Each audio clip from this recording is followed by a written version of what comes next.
You're listening to Thunderquack Podcast Network.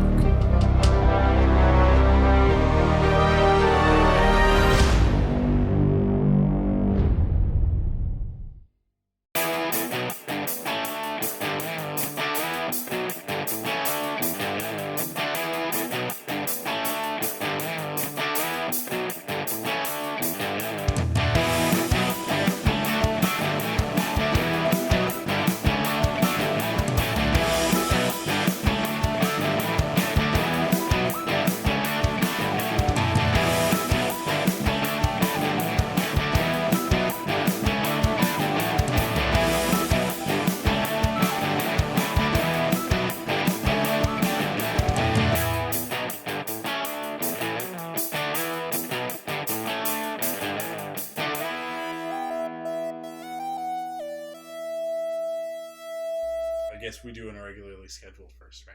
Oh, yeah. Is that our warm-up? Sure. I was ready to just go straight into Arrow. Yeah, could we just podcast about Arrow, and if we feel so inclined afterwards, we can do it? Well, I was going to ask you about the Solo trailer. Oh, yeah. I mean, we could talk about the Solo trailer. I didn't think it would be too hard to convince you. No, but, also, I don't want to think too hard about the massive amount of Star Wars things that are coming down the pipe. Uh-huh. And just experience them as they come, rather than be a part of this, which I saw your post. I didn't listen to your podcast that you did, but I did see your post where you said that half of it you just spent complaining about whiny nerd babies. Yeah, crybabies. But crybabies. But they're just crybabies now. I'm not dignifying them with any other type of term. It's not that the haters or people being too critical. No, they're just crybabies. Right. They're just people who are like, oh, Star Wars didn't do what I wanted it to. I don't care if it did what you wanted it to. If I cared, and this ties into our exclusive Thunderquack episode that you and Ryan just did. Yeah. If I cared what you thought Star Wars should be, I'd be reading your crappy fan fiction. But I'm not. Because I don't care about that you think that Luke Skywalker should be able to use the Force to throw Star Destroyers into the air. I do just want to say, I feel like I need to defend. Me and Ryan talked about good fan fiction over the course. I'm talking about the other side, though, right? Yeah. No, I know you guys talked about the positive side of fan fiction and where it comes from and all that sort of stuff. But I'm talking about like the reason why the term Mary Sue exists and stuff like that. That sort of stuff. That's what people wanted. People wanted their crappy vision of Star Wars that they had cooked up in their head. Their incredibly just childish, one-dimensional, boring version of Star Wars. So my big thing is more, I'm gonna go see stuff because it's gonna come out and I'm gonna watch it, and I love consuming media because it's Star Wars. Star Wars is cool. Star Wars is awesome, and I'm getting more of the thing that I really like. Yeah. But as someone who stopped watching Grey's Anatomy after the 6th season, and realized they're on season 14 or something stupid like that. Yeah. So it is this idea that it'll go through ebbs and flows. The more that you ask, so there's this idea that Star Wars was sacred in pop culture for so long because there were only 3 of them. Yeah. And now this idea that it's becoming something that we can actually just have. We can have new Star Wars movies every year. Yeah. And that's just so great.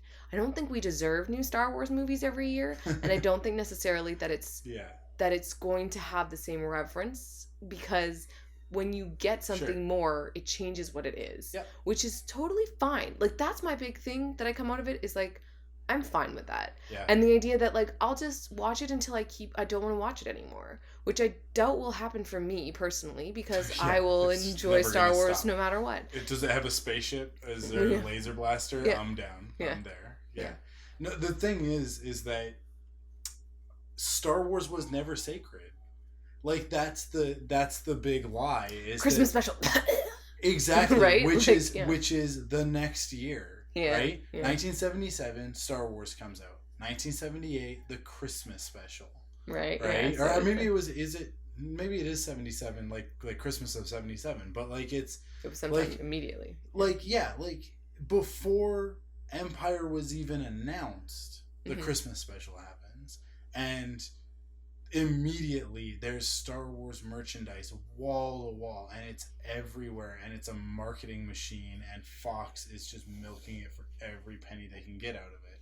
And then Empire comes out, and like in between, like there's novels, and there's comic books, and there's all kinds of media around it. And like, look, I have read the Marvel comic books, that like the original Marvel Star Wars stuff from 1977, 78, and up until about 82, I think. I've read the comics, and like they are not good. There are good stories in them, but as a collective piece of media, they're not good. They were great at the time, right? Yeah. But like, as for like compared to Star Wars stories that would come along and replace them eventually, they're pretty terrible, right? And it's like people forget that the comics happened in between the movies, and then there are comic book adaptations. Some people who are Star Wars fans that are sitting right next to you didn't know that that comics existed. Yeah. So like, yeah, it's just. But then like the books start coming out in the 90s, right? Like that resurgence of the books in the early 90s up until like Shadows of the Empire, and then the special edition comes out, and then. You know, like there's all this stuff that then comes along and officially fills in the place between A New Hope and Empire and Jedi, and replaces other stuff that had come before it. And nobody lost their mind, at least not that I knew of. I'm sure that there was at least one person who like got mad. That the echo chamber is smaller now, and more voices are louder. That could be what it is. It's the just, fans haven't changed. They're just. I don't know. I do think that they have. I do think that social media and the connectivity that we have with creators and with these corporate entities as really like entities, like not just as businesses, but as like Lucasfilm has a voice and a brand and a face, right? Yeah. Like they represent themselves in a certain way, and that means that people hold the brand accountable for the media that it creates, right? And they have this personal relationship with it, so they feel like they're allowed to, in the same way that if your friend did something that you didn't like, you're allowed to say to them, I don't like that, and then get mad at them and you know, have an emotional hissy fit over it. It's like they, like a lot of the fans, a lot of people think that they can do that. Well, and they can. Well, they can. But it just is a matter of what we take them with a grain of salt, or whether we let it fill our echo chamber. So. It's just this entitlement that these stories are supposed to be what you expect them to be, and that you can't let them just be what they're gonna be. Yeah. Right? And to me, like, that is the biggest thing, is that, like, is The Last Jedi the sequel to The Force Awakens that I would have made? No, not in a million years. Mine would have been way different. The fact that Luke never ignites his green lightsaber in that movie, I don't like that fact. Right, yeah. Right? Yeah. Does it mean that I don't like the movie and I don't like the story that they told? No. Like, I love that story. I think that the story that they told with Luke is actually really beautiful and really well told, and has this great... it's a really great close to the loop that is his hero's journey, right? And like the way that it was executed is like. I just thought about the "I will not be the last Jedi" line, and I got goosebumps. Like while you're talking, like, in my own head, I just thought about it. Exactly. Like I think that they did such a good job. Yeah. Is it the story that I would have told if I were in Rian Johnson's shoes? No, it's not. More importantly, I'm just a guy on a podcast. I am not in Rian Johnson's shoes. He has accomplished more than I have in that respect, and therefore he got to make The Last Jedi. Right, yeah. You know, like, and he's made a lot of other really fantastic movies. And, like, I just don't think that you get to have an important opinion like so many people think their opinions are. You can have an opinion, but it's not an important or lofty opinion if you're not in the room and you don't get to be a part, like you don't have a say. Isn't that like the beautiful injustice? It's there for you, or you can say no. Yeah. You don't have to like it. Nobody's telling you to like The Last Jedi. Don't like The Last Jedi. I don't care. Yeah. But stop, like creating petitions. And are people creating? Yeah, there were petitions to have The Last Jedi removed from the canon. Are you serious? Yeah, and it's like, I don't know. You're paying attention to people that are like really negative, because that to me is I'm not like paying attention. They're screaming. They're screaming. In my face. Because it is this. There's like this beautiful injustice, but I do like it that it is kind of just like J.J. Abrams and Rian Johnson were people that liked Star Wars and got to make their own version of Star Wars. Oh yeah, they're just fan films. It's kind of cool. We stopped talking about Star Wars pretty abruptly. Can I change the topic? Yeah, just tell me first, did you like the Han Solo trailer? The Solo trailer? I am indifferent. I mean, yeah, it's cool. I don't know anything about it. And here's the thing. Nobody knows anything exactly, about it. right? That's the it's trailer. Just sort of that's sort of what it is. That's what we know about it. Yeah. All right, good. Donald Glover is Lando Calrissian, and that's all I care about. And that was a very majestic shot that they used in the trailer, so I'm very excited about it. Yep. Basically, I'm excited to watch Donald Glover as Lando Calrissian. Like that's my jam. Yeah. That's what I'm looking forward to. So. Okay, you want to change the subject to? No, I just want to talk about Altered Carbon. Have you watched it yet? Oh man. Well, no, I don't have time to watch any. I don't have time to watch the shows that I already watched. Yeah, like, I this know. Is what I say is I want to. It's on my list. It looks like something I'd be interested in. I hear that there's a lot of completely unnecessary nudity in it. Yeah. Like it's super violent and it is an sexual. HBO. It's if HBO did a sci-fi, which is really really interesting. Which they do because they do Westworld. But Westworld is kind of but that's like Western stuff, like sci-fi. But the thing about the nudity is that at least there's a little bit of equal opportunity nudity, which is nice. It's not just look. I have nothing against it, and as a matter of fact, I really enjoy like hypersexualized sci-fi. Mm-hmm. It's like there's a specific genre, right? Mm-hmm. And it's like Valerian. I haven't watched it yet, but did you watch it? It's so bad. Is it that bad? It is as bad as people think. Visually, it's stunning. Yeah. It is such a beautiful movie. Because The Fifth Element is one of those movies, which is also Luc Besson, right? And it's like the characters are like hypersexualized. It's so beautiful. But the problem is that Luc Besson has never heard two people talk to one another before.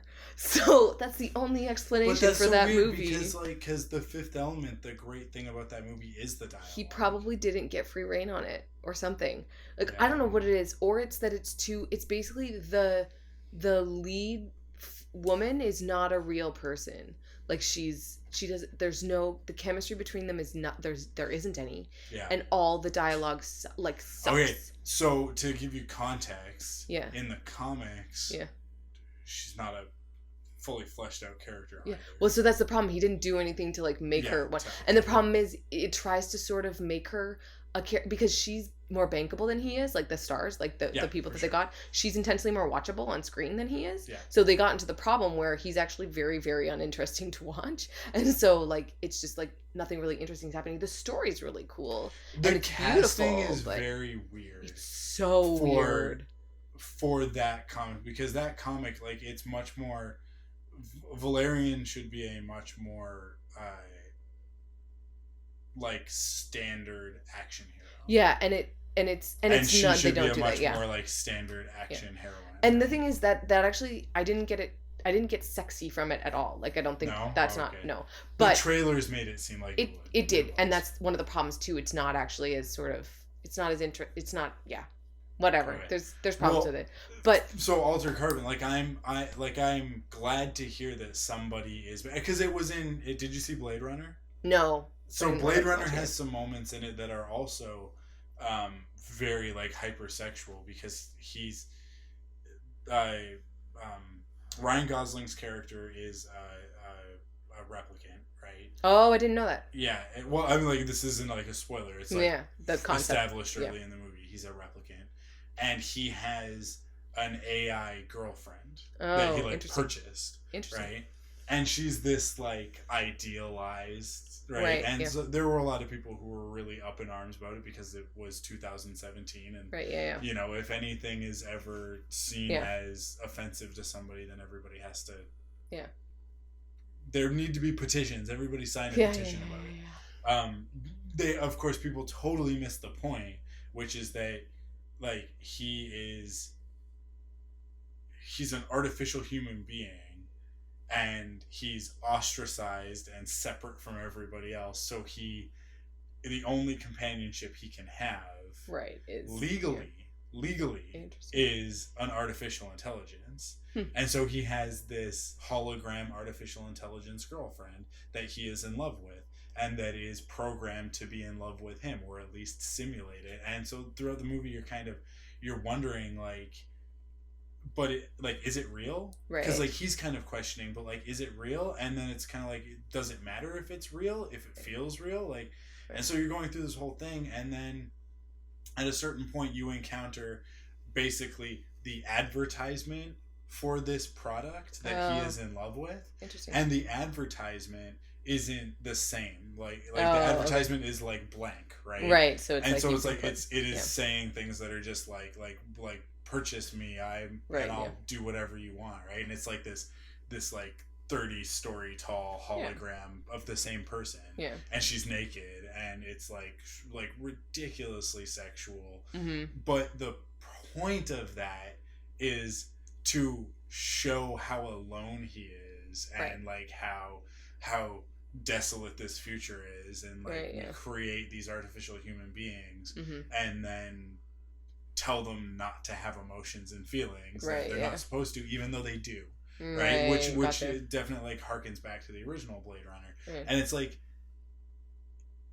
the sexualization of that character and her being like subservient and all of these things. It's not a male power fantasy.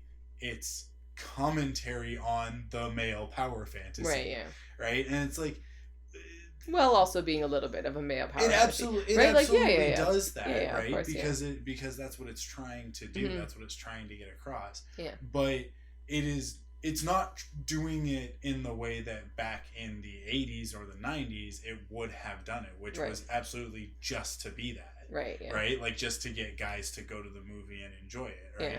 Like it has that element to it, but there's a much more important sort of moral implication of this I don't know, it's not even like interracial, dimensional, this relationship between a fabricated human being and an artificial intelligence. That's crazy. Yeah, that's cool. And that's where like I say, I really like when sci-fi goes there, and when it's like a cyberpunk sort of aesthetic, which I think Altered Carbon kind of has a little bit of like a cyberpunk thing. For sure. And like Blade Runner definitely does. I feel like it's part of that genre. Oh, yeah. To also be hypersexualized. But what you say about it being equal opportunity. It's not so equal opportunity. But there is definitely a whole scene where a guy just has zero bottoms on and like his tops are still on. It's very weird. But it makes sense because one of the core constructs, because you know the concept of Altered Carbon, like it's the one where like people like if you're rich you don't die. No, so it's everybody has a no. This is it, okay. but that's how they're selling it. But it's like it says the tagline is like only the rich. No one can live forever unless you're rich enough, or no one should live forever enough. Like but basically, everybody has something called a stack, which is their consciousness, and so everybody. Unless you're killed, unless like the back of your head where your stack is gets blown off, you could in theory be put in another body or a sleeve and come back to life. And so the whole point is, and they're not clone bodies, so it's not always the same body. No, it's the idea of like sleeves, like humans can be like anybody can be taken out of their body and put back into it, basically. And the bodies die. Like when bodies die, they die. But obviously, it's the future. There are such things as clones. There are such things. There's like you get like the story grows throughout it. But the thing that is like hard that you can't get around. There's this one scene where it is just like a room full of sleeves that there's no reason for them to have clothes on. They're like things that you put a consciousness into, so they wouldn't have clothes on. Like it's this weird thing where it's like there's this this actress that I really like, and I forget her name. She was in Dollhouse as well, but she played Sierra in Dollhouse. But she has like a whole scene where she has to like fight naked for like 3 minutes. Yeah. And but it makes like she doesn't have clothes. She just came out like she was asleep. Like it's this weird, interesting thing, but it's like excessive nudity to the point where it's no longer nudity for sexual like that's when it goes somewhere good. Because the first few times it is a little bit gratuitous. Like there's some shower scenes that are unnecessary, and there's some like I don't know, like I don't just get out of bed and not wear clothes. I would bring a sheet with me. But sometimes like the girl will get up, grab something, and get back into the bed, and you're kind of like, you could put something on. It's not a big deal. But anyways, but for story purposes, sometimes for the story purposes, it makes sense that they're naked, and that's where all of the nudity comes from. But also at the core of the story, it's about violence and sex, and that's like it's a story about violence and sex, and so you can't have a story like that without nudity. Like that's the core of like a lot of it. I do just want to talk like so Takeshi Kovacs is the name of the main guy. Okay. And it's a really interesting... I didn't realize that Altered Carbon was a book before, so it's, like, based on a book. Okay. But the big thing is the main character of it is Takeshi Kovacs. And his consciousness, like, Takeshi Kovacs, is Asian. Yeah. Everybody sees that it's a white guy that's the main portrayal. This isn't a problem when it's a book because you're still in the consciousness of an Asian man. Yeah. In the story, all you see is the white man. It's That's interesting. Really interesting so there's an interesting... they did the same thing in Ghost in the Shell, right? Yeah. The major is Asian. Yeah. But the body that they create for her is Scarlett Johansson. Yeah. So it's an interesting, On the one hand, like, so for Ghost in the Shell, I understand the argument. Scarlett Johansson is the most bankable female actor on the planet. Yeah. So they wrote in a very easy plot device to have like that character rewritten as a whitewashed character. It's still whitewashing, but what I'm saying is that like a business decision was made. It's a business decision that was made for a bad reason, but it was a totally logical business decision. You get it. For Altered Carbon, who's the guy? Well, but this is the thing. Takeshi Kovacs, like the original, it goes back just as much to his so you actually like my favorite character is Takeshi Kovacs, like the OG Takeshi is he's sexy and great and he's the character, so I bought into it enough that I could see that. And when you're going to a story, like, because a lot of the creators talked about it a lot, like they're using source material. In the source material, he is in a white body. It's part of the narrative. The problem is like you can't get that same sense of narrative. But if he was to choose for himself, he would always choose an Asian body, and it's part of it that like I believe that. And so that's like the one part of it that I'm kind of like, I kept trying to see past the whiteness of the character because they kept showing him as Takeshi Kovacs, like his original body. And I kept being really drawn to that. Like that was my favorite character. And I'm kind of like, I think they missed out on a great opportunity of a sexy Asian man as the lead character more often. But he was enough of it that you're like, I get it. But it is a missed opportunity. Like I just wish that Hollywood would realize that there is some people get put into different bodies throughout the whole thing. It's like a thing. So they do play You've with. Watched all of it? I have, yeah. I watched the whole thing, and how many episodes? It's 10 episodes. Okay. And it's like a complete story. It's worth watching, and it's and like there is like the people around them, like the lead female is like has like her family's all I want to say Mexican. They speak Spanish, so and the whole, like a lot of it is around some religious stuff that is like part of their heritage. And then there's also a Muslim man in it as well. And like that are like some main characters surrounding the female. So they do the same thing where they put minor roles in the diversity quotient, but there's enough sort of it's okay. It's an interesting analysis of like what that means to like how you tell stories. It is still, there's a reason why white men are the ones that we see the most on screens, but I think that hopefully there's a trend towards. I mean, studios and Netflix is no different than anybody else. Like studios are trying to make 4-quadrant pieces of media. Right? Like that's the goal is like you want to be able to hit everybody or as many of those 4 quadrants as you can. But we're in a transition right now, right? As traditional television networks die, which they are dying. It's just really, really slow, and it's going to take a while because there's a lot of money invested in infrastructure and all that sort of thing. I mean, there's an entire culture in Hollywood around television and Sweeps Week and all the stuff that's there, advertisers upfronts and stuff like that. Like there are seasons that come and go every year, and if you follow television news the way that I do with shows like Arrow and stuff like that, in order to stay up to date and know what's coming up next year, like you know this, like you know that you know, like the TCAs happen every year and stuff gets announced, or you know, we get like reveals of things or whatever, and the Comic-Con's obviously a big part of it, and the upfronts and all of that sort of stuff, right? But it is slowly dying, and as it does, and as companies like Netflix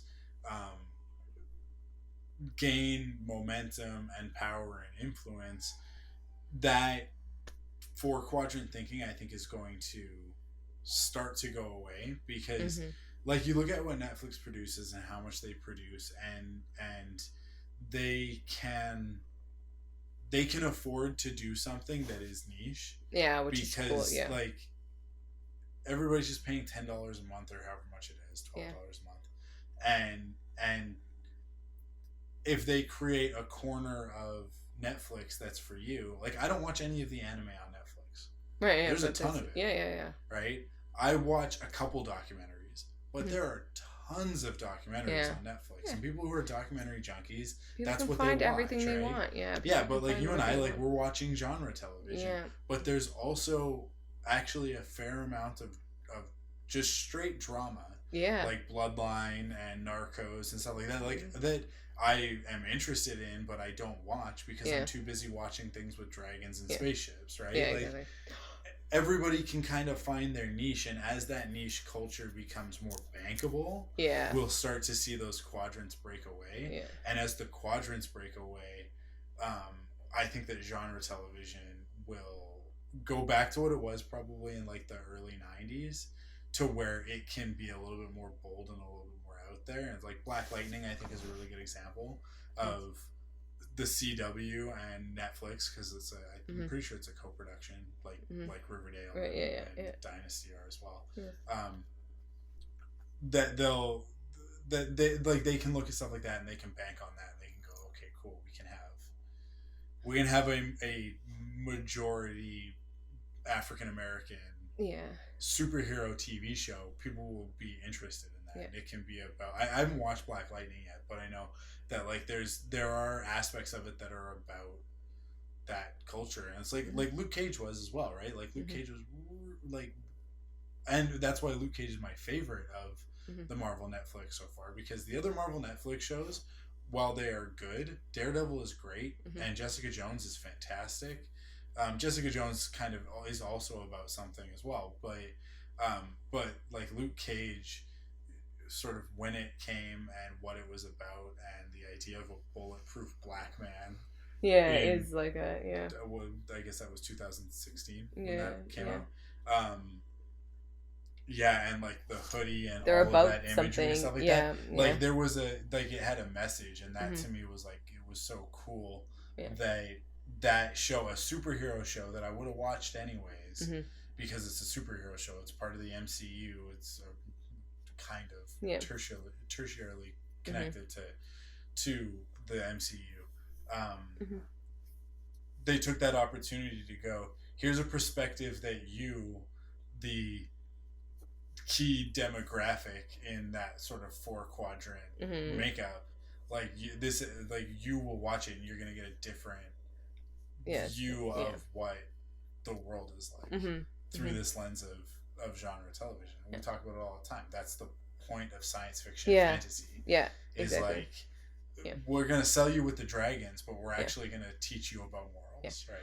The thing with Altered Carbon is it's not like about this, is it's moving towards that sort of avant-garde, creating hardcore like just like hardcore sci-fi for just the sake of it, which is kind of interesting. I do just want to point on AIs. My favorite character from Altered Carbon is the AI named Poe, who is Edgar Allan Poe. Okay. Like, it's really cool. Like, AI is like this whole is like a thing. It's just very interesting. So but they do a good job with that character. It is like, it's on my list, and it's pretty high on my priorities to get to. And actually, we do have after this week, we actually have 2 weeks off. Oh, I didn't know it was 2 weeks. I thought it was just a week. Doesn't come back until March 1st. Okay. So, so you'll catch up. Yeah. So in that time, I might have some time. That being said, Rebels comes back on the 19th. There are 2 episodes that night. There are 2 episodes on the 26th. Wow, and so the final 90 minutes is on March 5th. Okay. So you got a lot to do. Yeah, and Matt and I are going to be doing probably either double-sized podcasts. It depends on what the episodes end up being. I talked to him about this last night. If the episodes, like, if the 2 parts, 2 episodes that they air each night are, like, connected, we'll just do double-sized episodes. We'll just run through the recap all the way through. But if there's separate stories, then we'll do them as, like, 2 episodes a week. Cool. But yeah, it's gonna be intense, both in terms of the amount of work that it's gonna be, but also, like, emotionally, because that show is gonna rip you. Yeah. Kanan's gonna die, and it's upsetting, but it's also inevitable, and it's like a reality. He's a Jedi. Right, yeah. So there you go. He's not in the original trilogy. He doesn't show up when Obi-Wan's like, oh, we gotta bring the Jedi back. And Yoda is like Luke is the last Jedi. Don't get me wrong, Altered Carbon's not like great. I watched it because I literally had run out of everything else to watch, and I wanted to. Like, it was sort of sci-fi that I was interested in. But anyways, it's still it's totally worth checking out. So I will check it out. Awesome.